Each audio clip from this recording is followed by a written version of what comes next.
Right, welcome back. Now, last night, Bafana Bafana took on Angola in Marrakesh, and starting their African Nations Cup tournament hopes of with a big bang. Now, Bafana Bafana coach Hugo Broos has dismissed the notion that South Africa are amongst the favourites to win this year's AFCON.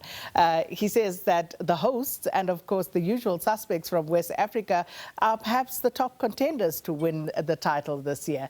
The South African senior men's national team is, of course, making its 12th appearance at the Africa Cup of Nations tournament, currently taking place in Morocco from the 18th and will go on until the end of January 2026. And to look at how teams have performed at AFCON so far, and most importantly, Bafana Bafana, let's get some post-match analysis on last night's match between Bafana Bafana and Angola from Cavin Johnson and, of course, Teboho Moloi, gentlemen who need no introduction in South African soccer.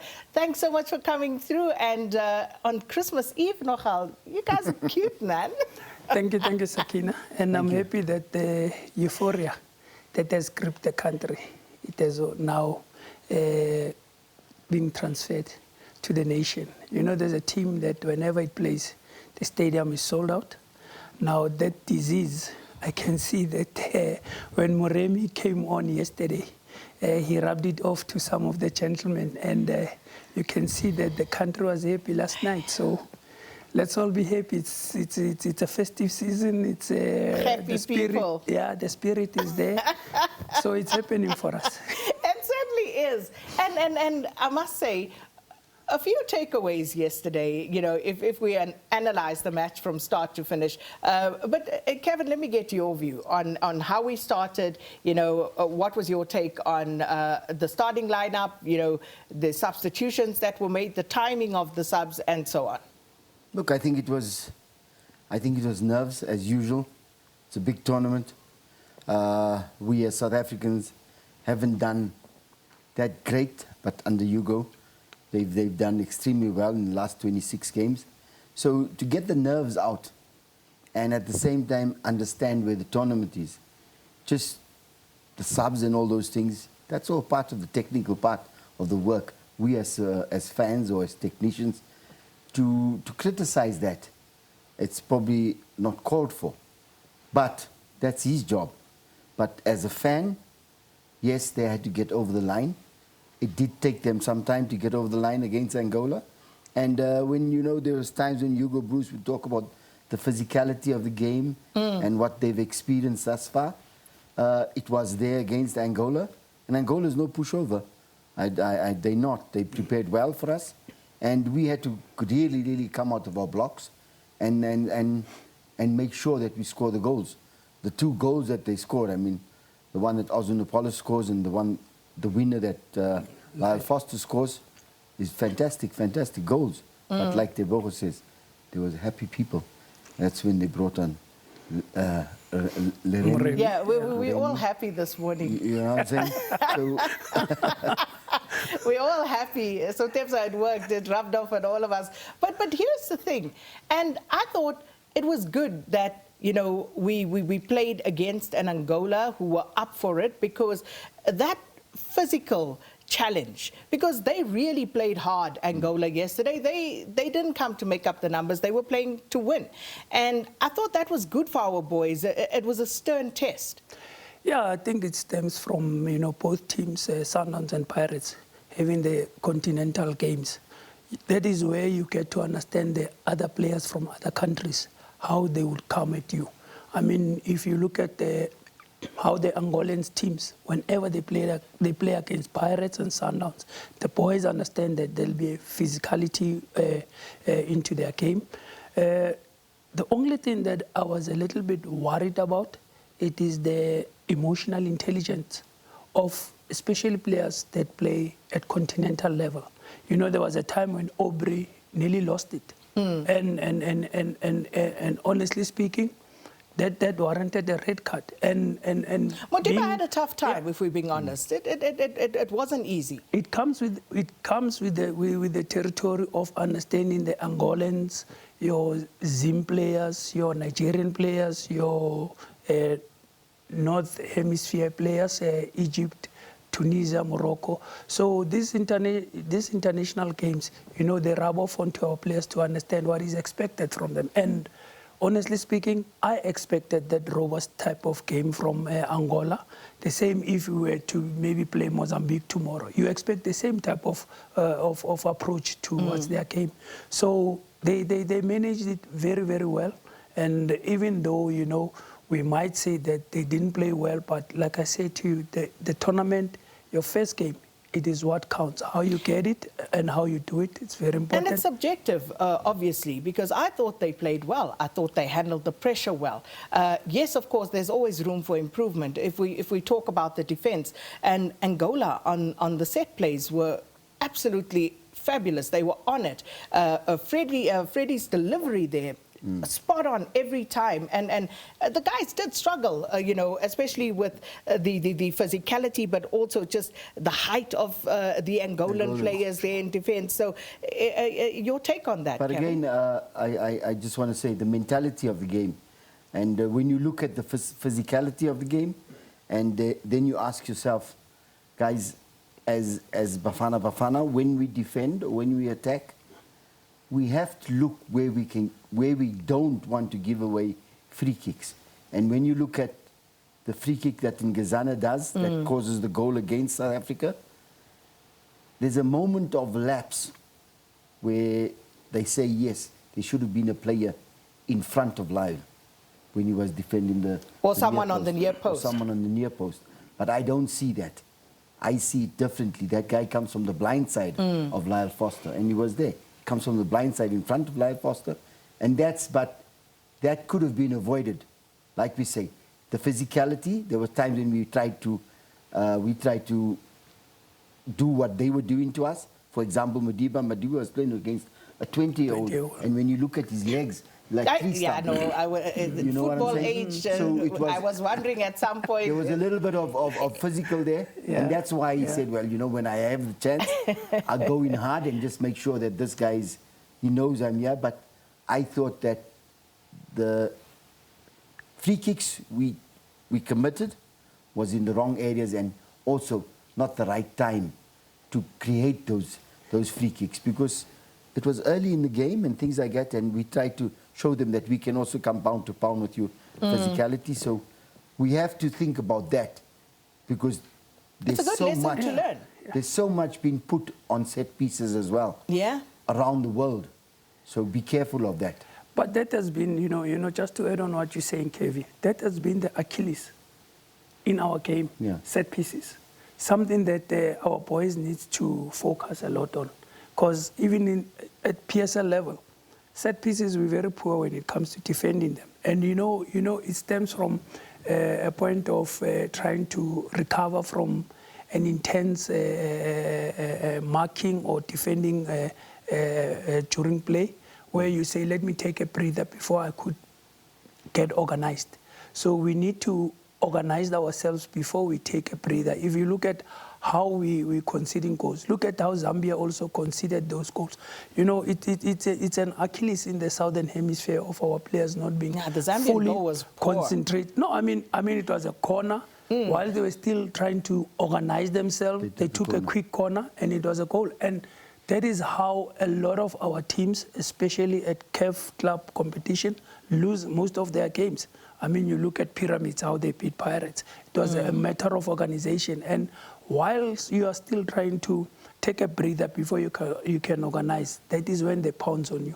And it's an Achilles even with our players, that concentration for 90 minutes is very core. I mean, he worked in Egypt. He'll tell you, those North Hemisphere players, they focus for 90 minutes, especially when it comes to set pieces. But the thing is, like we said, for me, it's about where you create the free kick. You know what I'm saying? Anywhere in your half, you don't need to make a free kick. Guide the player. Guide him out the line, guide him up further. But if you want to take a break, make sure the free kick happens in the opponent's half. So you need to take a proper break. But if you do it anywhere close to they can score, because there's so much emphasis put in the tactical preparation of a free kick nowadays. Which again, I thought it was good that we saw all of this in the opener, because obviously the guys can go, they can sit, they can analyze. I'm sure the coaching staff will look at that. They will analyze all of those weaknesses. And if we think about the fact that, you know, when we did score, again, you know, how that goal came about, I, for one, I must say, I watched last night, and at no point was I particularly concerned, because these boys can play. You know, regardless of everything else, I trust them to deliver the goods. So they can play. Yes, they may go off the boil. They may lose concentration now and again, but I trust them, and I trust the coaching staff to come good, and they did. Yeah, I mean, you know, we sort of overlook the fact that Hugo has said it time and again, that he's got one of the best assistant coaches, an assistant coach that was part of the Bafana 96, that was part of the 95 team that brought the star into the country. And for him to say that much about Helman, it tells you how much Helman's influence is on the players. And like you rightfully say that, Sakina, I also didn't see, I hoped, because of Angola kept on pumping the pressure, you know, changing the intensity of the game. And at some point, I felt that they maintained it very well until that, you know, that moment of, you know, that foul that Ngezana committed there. Yeah, but for me, I feel the way that you're saying it, that these boys have a mentality, they have a winning mentality. They have that fight, you know, they have the courage. They understand now what is expected from them, especially at that level. And I don't see us, you know, conceding more goals like that, especially after the analysis of yesterday's game has been done. And also, I mean, you look at how they responded, you know, to Angola drawing level. They didn't shrink.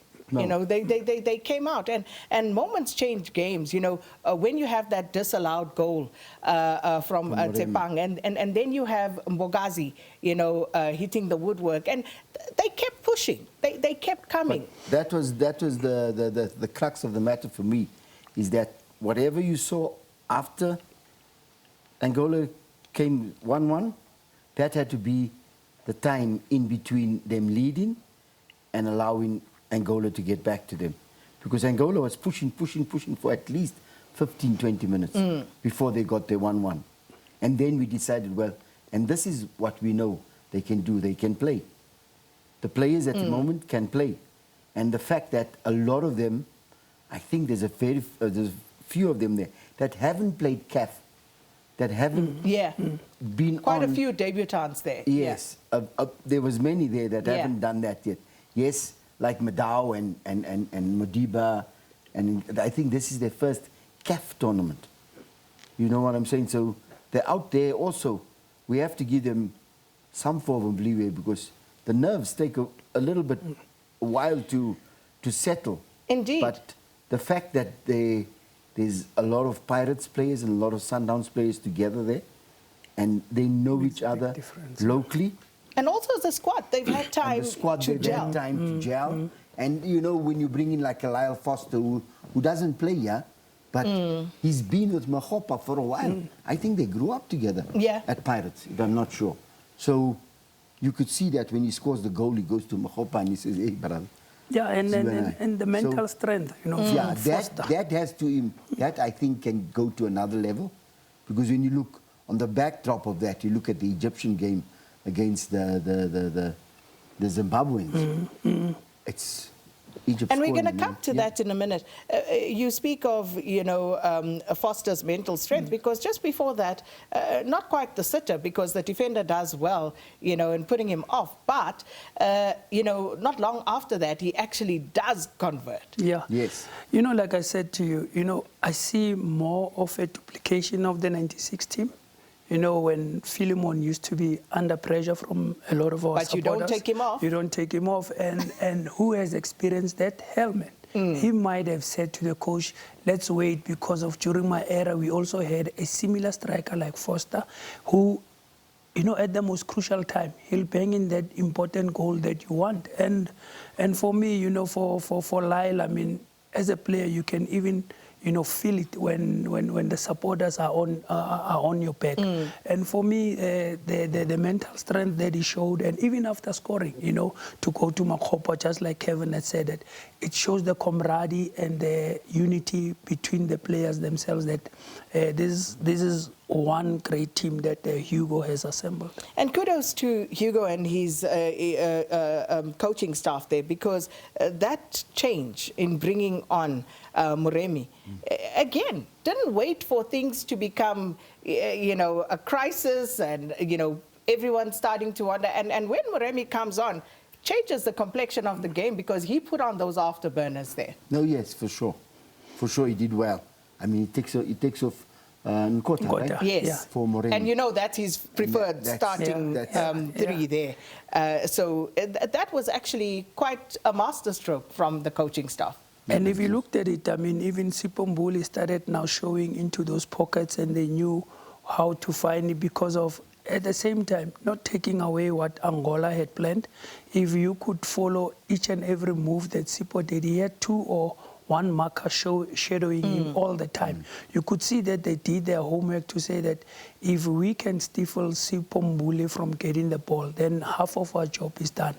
But not being aware that Hugo had a sleeve, had a sleeve up his thinking to say that if I bring in Moremi, who normally combines very well with Teboho, we might get something that might spark a little bit of intensity into our attack, and that's exactly what happened. We have to talk about the other games, Zimbabwe and Egypt, because we come up against Egypt next. And this group, very watchable last night, very entertaining, both games. And we look at Egypt, and, Bruges, in going into the tournament, was clear. Have to win against Angola, and then we'll see what happens against Egypt, because you don't want to go and play Egypt when it's already panic stations. Yes. So what did you make of their performance against Zimbabwe?